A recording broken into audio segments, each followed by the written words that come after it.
নারীদেরকে বুরকা ছাড়া রাস্তায় ছেড়ে দিয়ে ইফটিজিং এর বিরুদ্ধে আইন করা তেমন ঠিক না ঠিক জোরে বলেন। নারী ওপেন চলাফেরা করে, মাথায় ওড়না নাই, পরনে বোরকা নাই, যেমনে সেমনে রাস্তায় ঘুরে নিজের মন মতো চলে, কোরআন মানে না, হাদিস মানে না, সুন্নাহ মানে না, শরীয়ত মানে না। এদেরকে এইভাবে ছেড়ে দিয়ে যতই আপনি আইন করেন না কেন, বাংলার জমিন থেকে জেনা ব্যভিচার কখনো বন্ধ করা সম্ভব হবে না। নারীরা ব্যবসা করবে বাধা নাই, চাকরি করবে বাধা নাই, তবে শালীনভাবে সুন্দর পোশাক পরে, স্বর্ণের থেকেও নারীর অনেক দাম বেশি। স্বর্ণ পৃথিবীর কোথাও বাহিরে বিক্রি করে না, দোকানের ভিতরে বিক্রি করা হয় এবং গ্লাসের ভিতরে সুন্দরভাবে হেফাজত করে রাখা হয়। আবার দোকানে ডাবল শাটার দেওয়া হয় যেন চোর চুরি করার সুযোগ না পায়। আল্লাহ বলেন এত শাটার লাগবে না, ঘোমটাটা মাথার ওড়নাটা লম্বা করে দাও, আর তোমার বিবি তোমার বোনকে পর্দার ভিতরে ঢুকায় দাও। এক শাটার এই নারীর হেফাজত সম্ভব।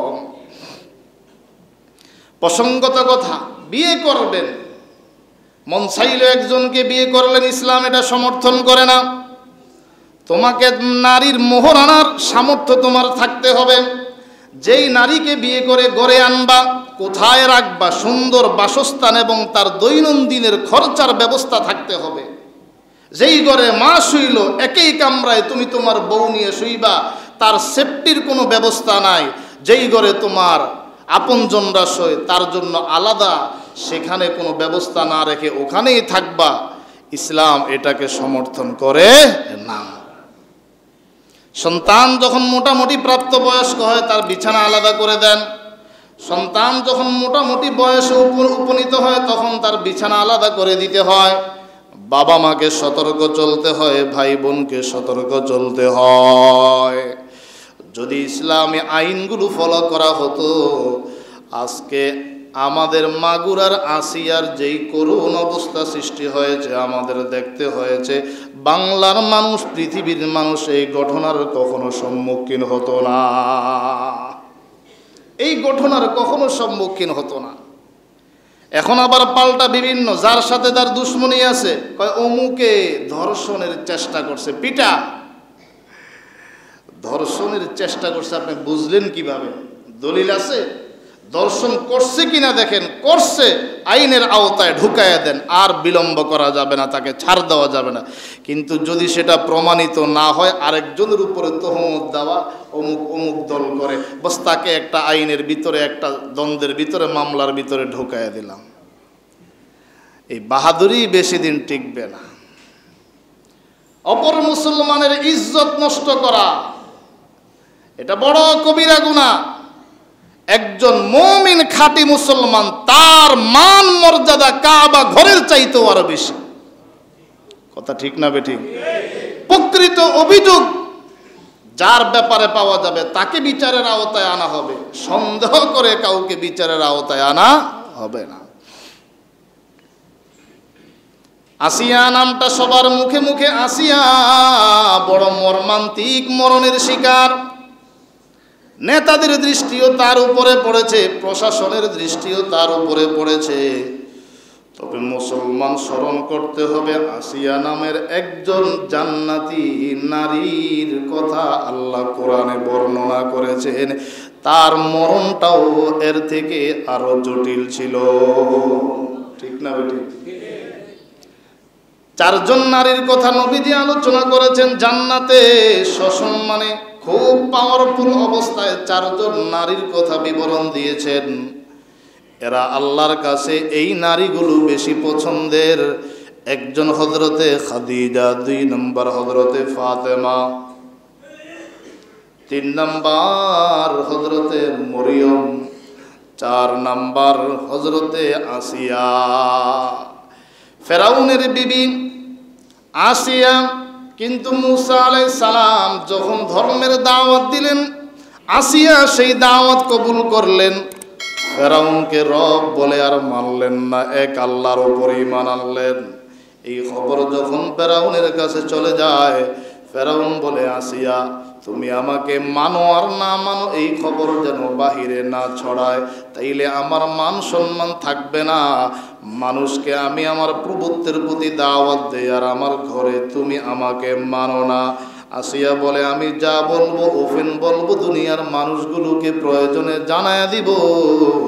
আমি তোমাকে রব বলে বিশ্বাস করি না, আমি বিশ্বাস করি আমার রব একজন, লা ইলাহা ইল্লাল্লাহ। আমার রব তিনি যিনি মূসার রব, আমার রব তিনি যিনি হারুন আলাইহিস সালামের রব, ওই রব লা ইলাহা ইল্লাল্লাহ, তোমাকে আমি রব বলে মানি না।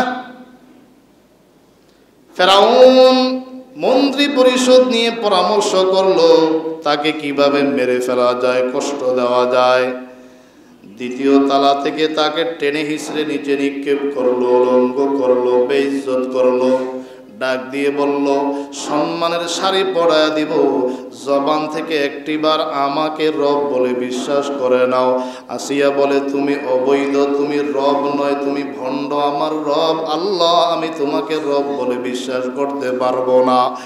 এবার মন্ত্রী হামানকে নির্দেশ দিল, আসিয়াকে শোয়ায়া হাতের মাঝে পেরাক মারো, পায়ের মাঝে পেরাক মারো, গাছের সাথে বেঁধে নাও।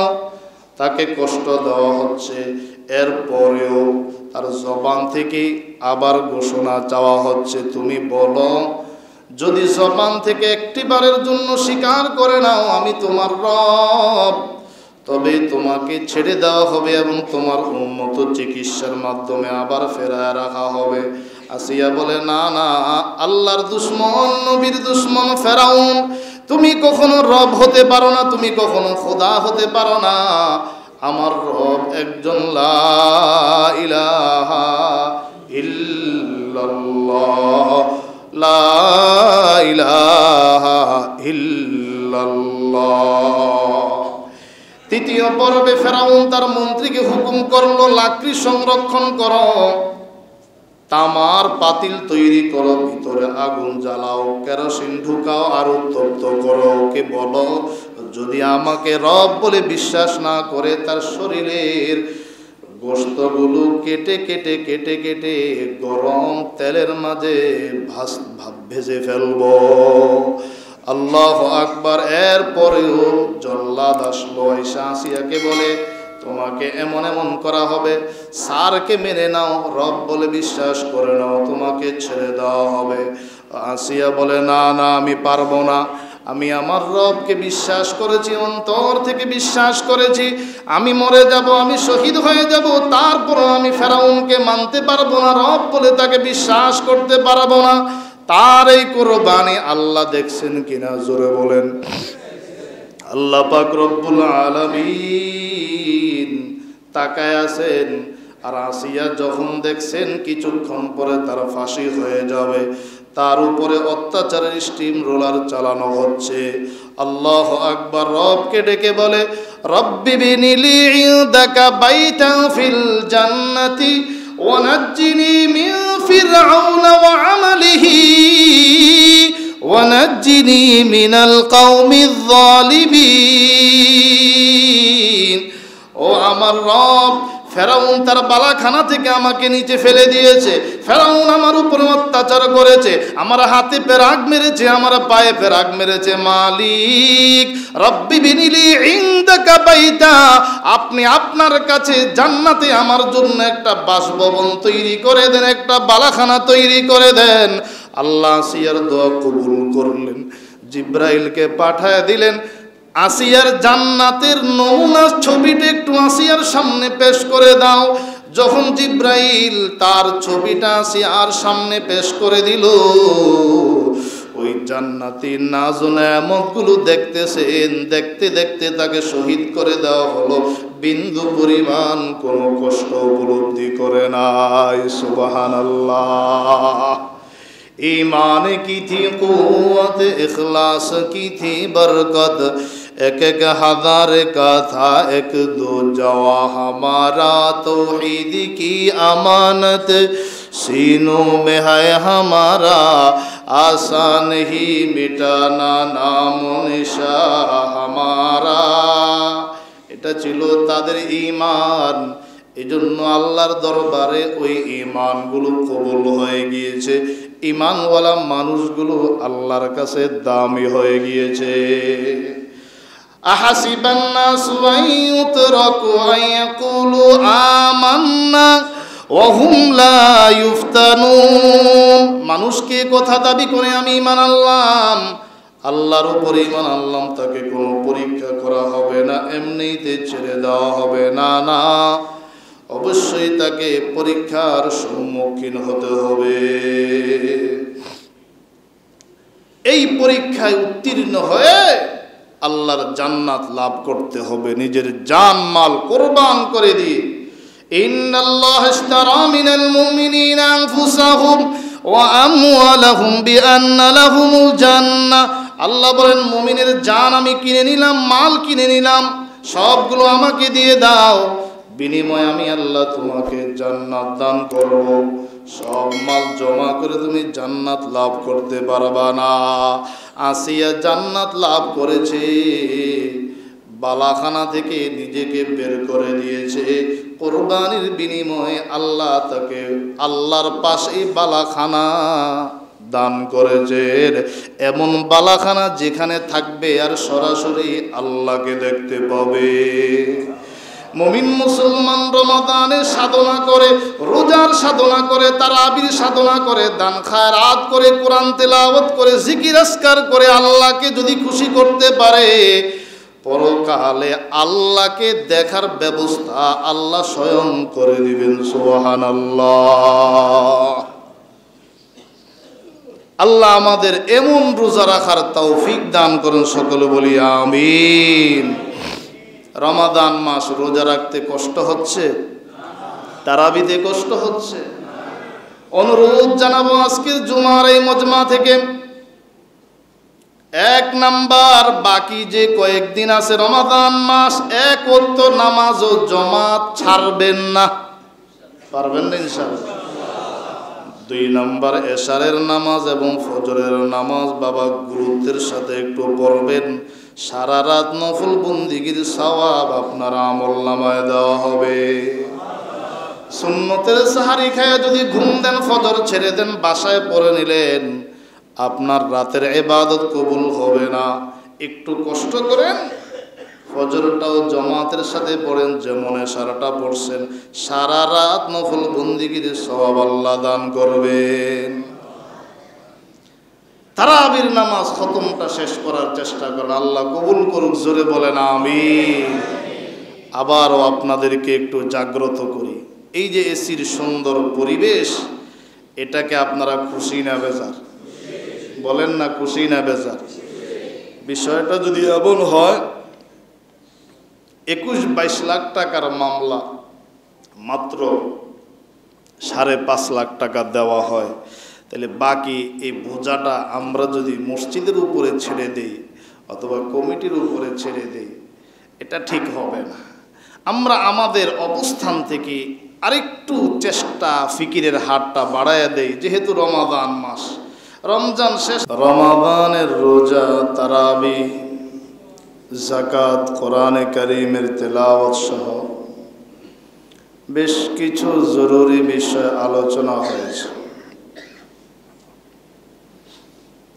আমরা জানি আজকে তারাবির নামাজে 17 নং পারা তেলাওয়াত করা হবে। 2টা সূরা ইনশাআল্লাহ তেলাওয়াত করা হবে, একটা সূরাতুল আম্বিয়া আর একটা সূরাতুল হজ। আম্বিয়া নবীর বহু বচন, অনেক নবীদের ঘটনা সূরার মাঝে আল্লাহ তাআলা বর্ণনা দিয়েছে। ইব্রাহিম আলাইহিস সালামকে অগ্নিকুণ্ডে নিক্ষেপ করা হয়, আবার আল্লাহ তাআলা সে আগুনকে লক্ষ্য করে বলেছেন, ইয়া নারু কুনি বারদাও সালামান আলা ইব্রাহিম। এটাও আজকের এই 17 নং পারায় আলোচনা। আমি আপনাদের সামনে সূরাতুল আম্বিয়ার ৭৮, ৭৯ নং আয়াত তেলাওয়াত করেছি। এখানেও দুইজন নবীর আলোচনা এসেছে। একজন হচ্ছেন হযরতে দাউদ, তিনি নবী। আরেকজন তার সন্তান হযরতে সুলাইমান, তিনিও কি ছিলেন? নবী ছিলেন। গোটা দুনিয়ার মাঝে আল্লাহ তাআলা যাদেরকে ফুল রাজত্ব দিয়েছেন, দুইজন মুসলমান, দুইজন অমুসলমান। দুইজন মুসলমানের মাঝে একজন হযরতে সুলাইমান। আল্লাহ তাআলা এই আয়াতের মাঝে একটা ঘটনার দিকে ইঙ্গিত করেছেন। আল্লাহ বলেন, ওয়া দাউদ ওয়া সুলাইমান إذ يحكمان في الحرث إذ نفشت فيه غنم القوم وكنا لحكمهم شاهدين। স্মরণ করো দাউদ এবং সুলাইমানের কথা, যখন তারা দুজন ফয়সালা দিয়েছেন শস্য ক্ষেতের ব্যাপারে। إذ نفشت فيه غنم القوم, যখন শস্য ক্ষেতের মাঝে কওমের ছাগলগুলো, বকরিগুলো প্রবেশ করেছে। وكنا لحكمهم شاهدين, তারা যে ফয়সালা দিয়েছে আল্লাহ বলেন আমি তার সাক্ষী, আমি তা দেখেছি। ক্ষেত আসলো, বকরি আসলো, এর পিছনে একটা ঘটনা কাহিনী আছে। দাউদ আলাইহিস সালাম নবী, ওনার কাছে বিচার আসছে। এক লোকের বিশাল ক্ষেত ফসল ছিল, আরেকজনের অনেক ছাগল ছিল। তো ছাগলওয়ালার দায়িত্ব ছাগলগুলো নিয়ন্ত্রণে রাখা, কিন্তু নিয়ন্ত্রণে না রেখে ছাগলগুলো ছেড়ে দিল বা ছুটে গেল, ফসলওয়ালার খেতে গিয়ে আক্রমণ করলো, সমস্ত ফসলগুলো নষ্ট করে ফেলল। এই বিচার হযরত দাউদ আলাইহিস সালামের কাছে গিয়েছে। আপনারা তো শহরে থাকেন, বা 20-30 বছর আগেও এদিকে অনেক গরু ছাগল চড়ানো হতো, ক্ষেত খামার ছিল না? যাদের গরু এবং ছাগল অনেক সময় তারা নিয়ন্ত্রণ রাখতে পারে না, বেঁধে রাখে, ছুটে যায়, কারণবশত অপরের সম্পদ নষ্ট করে ফেলে। অনেকে হাঁস পালে, মোরগ পালে, এগুলো গিয়ে বিভিন্ন জায়গায় অপরের হক নষ্ট করে। গ্রামে এগুলো বেশি, আর এটা নিয়ে খুব ঝগড়া মারামারি আছে না নাই? হযরত দাউদ আলাইহিস সালাম দুজনকে ডাকাইলেন, বিচার করবে, আগে তদন্ত করবে। অপরাধী পাওয়া গেল, ধরে তাকে মার দেওয়া এটা কোনো বিধান না। আসলে অপরাধী কিনা আগে এটা নিশ্চিত করতে হবে। যদি বিনা অপরাধী কাহার উপরে আপনার হাত উঠে, এর জন্য এই হাত আল্লাহর দরবারে জবাব দিতে হবে। এই হাত আপনার বিপক্ষে সাক্ষী দিবে। এই হাতের অপব্যবহারের কারণে আল্লাহর দরবারে আপনাকে জবাব দিতে হবে। হযরত দাউদ আলাইহিস সালাম তদন্ত করলেন, বিবাদীও স্বীকার করে নিলেন, আমার বকরিগুলো, ছাগলগুলো তার ফসল নষ্ট করেছে। হযরত দাউদ আলাইহিস সালাম দেখলেন দুই পাশেই মাল, ফসল এটাও মাল, বকরি এটাও মাল। শরীয়তের বিধান আছে, এগুলোকে জাওয়াতুল কিয়াম বলা হয়। যেগুলো মূল্য নির্ধারণ করা যায়, তখন অনুমান করতে হয় ক্ষতি কি পরিমাণ, জরিমানা কি আসতে পারে। অনুমান করে দেখা গেল বকরিওয়ালার বকরি আর ফসল, ক্ষেতওয়ালার ফসল, ক্ষেতওয়ালার ফসল আর বকরিওয়ালার বকরি সমান সমান মূল্য। বকরিগুলোর দাম যত, ফসলের দামও তত, আর ফসলগুলো নষ্ট করা হলো। তখন হযরত দাউদ আলাইহিস সালাম ফয়সালা দিলেন, কি করবা, এই বকরিগুলো ক্ষেতের মালিককে দিয়ে দাও। কারণ যে পরিমাণ ফসল নষ্ট হয়েছে আর যে পরিমাণ ছাগল আছে সমান সমান দাম দিয়ে দাও। হ্যাঁ, এটা তখন শরীয়তের ফয়সালাও এমনই ছিল যেমন তিনি দিয়েছেন। বাদী বিবাদী দুইজন বের হয়ে যাচ্ছে, এমন সময় দরজার মাঝে হযরত সুলাইমান আলাইহিস সালামের সাথে সাক্ষাৎ। কি ব্যাপার, আপনারা কি জন্য আসলেন? বলে, আমরা এসেছি একটা মামলা নিয়ে, বিচার নিয়ে আসলাম। কি বিচার দেওয়া হলো, কি ফয়সালা করা হলো? হযরত সুলাইমান ফয়সালাগুলো শুনে তিনি বললেন, আমার কাছে এরকম একটা ফয়সালা আছে যাতে বাদী বিবাদী দুজনের জন্য কল্যাণ নিহিত। ফয়সালা এটা ঠিক আছে, তবে এর চাইতে উত্তম আরেকটা ফয়সালা আছে, সেটা আল্লাহ তাআলা হযরত সুলাইমানকে শিখিয়ে দিয়েছেন। সামনের আয়াতে তার বিবরণ। আল্লাহ বলেন, ফাফাহামনাহা সুলাইমান ওয়া কুল্লান আতাইনা হুকমান ওয়া ইলমা। সুলাইমানকে আমি গভীর ইলম দিয়েছি, হিকমত দিয়েছি। দাউদকেও আমি ইলম হিকমত দিয়েছি। তো সুলাইমানকে আমি গভীর জ্ঞান দিয়েছি। দাউদ আলাইহিস সালাম সন্তান সুলাইমানকে ডাকাইলেন, ডাকায় বলতেছেন, তোমার কাছে নাকি আরেকটা ফয়সালা আছে, আমাকে একটু শোনাও। তিনি বললেন, হ্যাঁ, আমার ফয়সালাটা এমন, বকরিওয়ালার বকরিগুলো ক্ষেতের মালিককে দিয়ে দেওয়া হোক কিছুদিনের জন্য। বকরিগুলো চড়াইবে আর বকরির দুধ দহন করে পান করবে, বকরিগুলো দ্বারা উপকৃত হবে।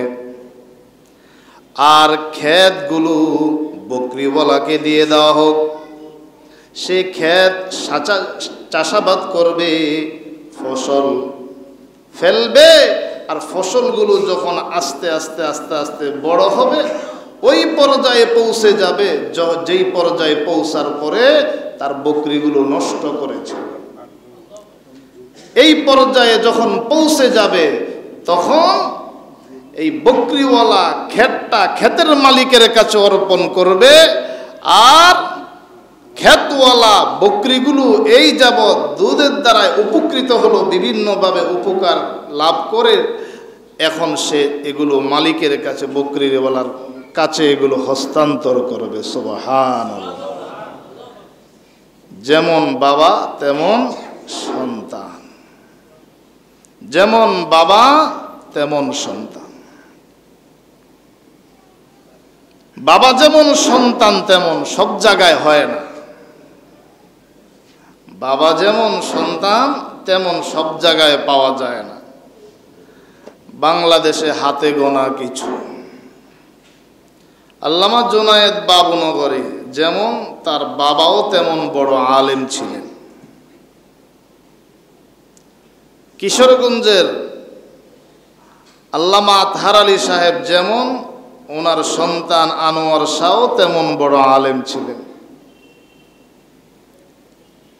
শাইখুল হাদিস আল্লামা আজিজুল হক রহমতুল্লাহ আলাইহি যেমন, তার সন্তানদের মাঝেও মাহফুজুল হক এবং আল্লামা মামুনুল হক সাহেবও বড় বিজ্ঞ আলেম। ঠিক তেমনি ভাবে বাংলাদেশের জনপ্রিয় শায়েখ, মুর্শিদ, পীর আল্লামা ফজলুল করিম রহমতুল্লাহ আলাইহি যেমন, তার সন্তান রেজাউল করিম, সৈয়দ ফয়জুল করিমও তেমন সারা দুনিয়ার মাঝে প্রশংসিত। এজন্য বড় আলেমের ছেলে বড় আলেম খুব কম। ভালো হলেও যেমন ভালো, ইলিয়াস রহমতুল্লাহ আলাই ছিলেন ভালো, ওনার ঘরেও জন্মিয়েছে ভালো ইউসুফ রহমতুল্লাহ আলাই। উনি যেমন ভালো, ওনার সন্তানও ছিল ভালো। কে জানে যে তার বংশধরের মাঝে একজন ফিতনাবাজ তৈরি হবে, গোটা দুনিয়ার মাঝে একটা আগুন জ্বালায় দিবে, দ্বন্দ্ব লাগায় দিবে। কথা ঠিক না বেঠিক? একজন, তাকে নিয়ে একদল পেরেশান। আল্লাহ তাদেরকে সহি বুঝ দান করেন, সকলে বলি আমিন। এখান থেকে আমাদের বুঝার বিষয় হলো সঠিক ফায়সালা ইসলামে আছে না নাই? আছে। কেউ আপনার ক্ষতি করলো, কি পরিমাণ ক্ষতি করলো, আপনি তার সমপরিমাণ বদলা নিতে পারবেন, কোনো বাধা নাই। বদলা নিতে গিয়ে যদি আপনি সীমা লঙ্ঘন করেন, আপনাকেও আল্লাহর আদালতে জবাব দিতে হবে। বাড়াবাড়ি করা যাবে না, সীমা লঙ্ঘন করা যাবে না। শুধু তাই নয়, শরীয়তে প্রত্যেকটা বিধানের আলাদা আলাদা বিচার রেখেছে। কেউ চুরি করলো, তার জন্য শরীয়তের বিধান কি পরিমাণ সম্পদ চুরি করলে তার হাত কেটে দিতে হবে, এটার একটা পরিমাণ আছে। কেউ জেনা করলো, জেনা করার কারণে তাকে বিচারের আওতায় আনা হবে। দেখতে হবে সে বিবাহিত না অবিবাহিত। আগে দেখতে হবে আসলে প্রকৃতপক্ষে জেনা করেছে কিনা, সাক্ষী প্রমাণ আছে কিনা। সাক্ষী প্রমাণ না দেখাইতে পারলে ইসলামের বিধান আরো বড় কঠোর। পাল্টা যে অভিযোগ দিবে তাকে বেত্রাঘাত করা হবে, তাকে কি দেওয়া হবে? বেত দেওয়া হবে। একজন মুমিনের ইজ্জত আছে, একজন মুমিনের সম্মান আছে। এই সম্মানটা নষ্ট করতে গেলে আপনাকে কিছু দলিল লাগবে, প্রমাণ লাগবে। এমনিতে একজনের উপরে একটা তহমত, অপবাদ আপনি উঠাই দিতে পারেন না। ঠিক তেমনি ভাবে কেউ যদি অপরাধী হয়, অভিযোগ যদি পাওয়া যায়, বাস্তবিক পক্ষে সে তখন প্রকৃত মুসলমান থাকে না, সে পশুর চাইতেও আরো বড় নিকৃষ্ট হয়ে যায়। তখন তার বিরুদ্ধেও ইসলামের বিধান আছে না নাই? আল্লাহর কোরআন বলে, অবিবাহিত নারী পুরুষ যদি জেনা ব্যভিচারে লিপ্ত হয়, মিআতু জালদা, 100 ডোরা লাগাও, বেত্রাঘাত করো। এ আইন চালু করা হলে দেশ থেকে জেনা ব্যভিচার বন্ধ হয়ে যেত। বিবাহিত নারী পুরুষ যদি জেনা ব্যভিচারে লিপ্ত হয়, শরীয়তের বিধান হলো ওই পুরুষটাকে কোমর পর্যন্ত মাটিতে গর্ত করে ভিতরে ঢোকাও, এরপরে তাকে পাথর মারতে থাকো, পাথর মারতে মারতে তাকে মেরে ফেলো। এটাই তার তাওবার বিধান। আপনি তার ঘর বাড়ি জ্বালায়া দিলেন, এর জন্য আপনাকে আল্লাহর দরবারে জবাব দিতে হবে। বিচার যেটা পাও না সেটা সঠিক বিচার করতে হবে। আর ঘর বাড়ি জ্বালায়া দেওয়া, তল্লাশি করা, মিথ্যা অভিযোগ দেওয়া, একজনের কারণে 10 জনকে অপরাধের আইনের আওতায় আনা, এতে জীবনেও সমাজ থেকে অন্যায় অবিচার দূর হবে না। অন্যায় অবিচার দূর করতে গেলে আপনাকে কোরআন সুন্নাহ অনুযায়ী দেশ পরিচালনা করতে হবে। ঠিক না বেঠিক বলেন? হঠাৎ একটা ঘটনা ভাইরাল হয়ে গেল, আইন প্রণয়ন করা হলো। কেন? এই ঘটনা কি আগে ছিল না? এরকম ঘটনা কি আগে ঘটে নাই? জেনা ব্যভিচার কি আগে ঘটে নাই? বহু বিচারক এই অপরাধে জড়িত, এরা কি বিচার করব? কথা ঠিক না বেঠিক? যারা আইন করে এদের মাঝে এরকম বহু অপরাধী আছে না নাই? তো তাদের থেকে সুবিচার আপনি পাবেন না। আল্লাহর কোরআন ফলো করতে হবে, রাসূলুল্লাহর সুন্নাহ ফলো করতে হবে। অপরাধ যার মাঝে পাওয়া যাবে, যদি মন্ত্রী এমপির ছেলেও যদি অপরাধের সাথে জড়িত হয়, তাকেও আইনের আওতায় আনা হবে। কথা বলেন ঠিক না বেঠিক? বসুন্ধরার এক ব্যবসায়ী মনিয়া হত্যাকাণ্ডর মামলার আসামি, ঠিক না? পারলেন না সেখানে ঘর বাড়ি জ্বালায় দিতে? ও টাকার পাওয়ারের সামনে আপনার ক্ষমতা কুলায় নাই, ঠিক না বেঠিক? ইসলাম এটাকে সমর্থন করে না। অপরাধ যদি এমপি করে থাকে তাকেও আইনের আওতায় আনতে হবে। এমপি মন্ত্রীর ছেলেও যদি অপরাধ করে তাকেও আইনের আওতায় আনতে হবে। শুধু গরিবদের উপরে বিচার চালাইলে হবে না, নেতাদেরও বিচার করতে হবে। তাইলে সমাজ থেকে বৈষম্য দূর হবে। একজনকে সাপোর্ট দিলেন, অস্ত্র মামলার আসামি 10টা অস্ত্র ধরা পড়লো, কে? মন্ত্রীর খালাতো ভাই, পুত্র, ছেড়ে দাও। আর সামান্য একটা গাঁজা খাইছে, সিগারেট খাইছে, একে বিভিন্নভাবে রূপ লেবেল দিয়া আপনি বিশাল বড় মামলায় দিনের পর দিন জেলে পাঠায় দিলেন। আর এখন যে ধর্ষণের বিষয়টা ভাইরাল হলো, মাগুরার সেই আসিয়া শিশুটি, এটা আপনারা ফেসবুকে দেখেছেন, এটা সারা দেশে সারা বিশ্বে ভাইরাল। আমরা এই সমস্ত নিন্দনীয় ঘটনার সাথে যারা জড়িত, প্রকৃতপক্ষে দোষীদেরকে চিহ্নিত করে তাদের বিচারের দাবি আমরা জানাই, ঠিক না বেঠিক বলেন? এমন বিচার যাতে করে গোটা বাংলার জমিন থেকে এই জেনা বেবিচার বন্ধ হয়ে যায়। বন্ধ কারা করবে?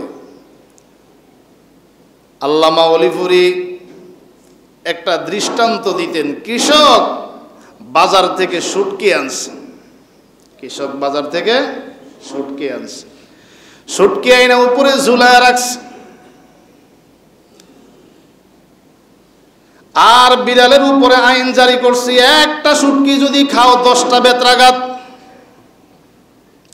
রাতের বেলায় ঘুমাইলো, সকাল উঠার পরে, সকাল করার পরে কয়টা শুটকি পাইবে? বলেন না কয়টা? শুটকিকে ঝুলাইয়া রাইখা বিড়ালের উপরে আইন প্রণয়ন করা যেমন